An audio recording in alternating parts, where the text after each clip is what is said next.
اسلام نے ہمیں ابتدا ہی سے یہ سکھایا ہے کہ زندگی قربانی کا نام ہے۔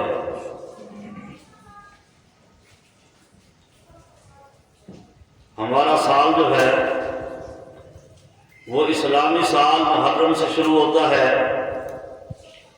اور ذوالحجہ پہ اختتام ہوتا ہے۔ تو ابتدا میں دیکھیں تو بھی قربانی، انتہا دیکھیں تو بھی قربانی۔ محرم میں ابتدا قربانی کی کیسے؟ سیدنا ابراہیم علیہ السلام کو جب آگ کے اندر ڈالا گیا تو وہ محرم کا مہینہ تھا۔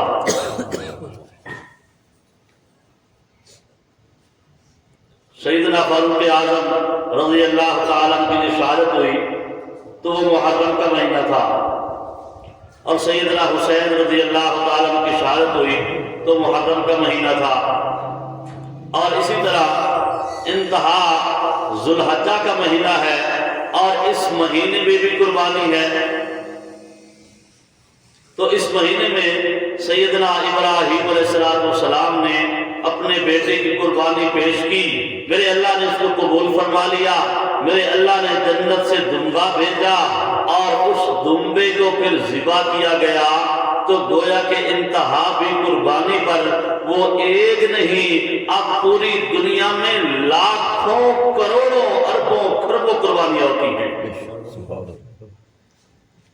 تو گویا کہ دین اسلام نے ہمیں بتا دیا کہ تمہاری ابتدا بھی قربانی سے ہے، تمہاری ابتدا بھی قربانی سے ہے، تمہاری انتہا بھی قربانی سے ہے۔ یہ جو درمیانہ وقفہ ہے اس کو بھی ایسے نہ سمجھو، بلکہ یہ بھی قربانی در قربانی ہی سے گزرے گا۔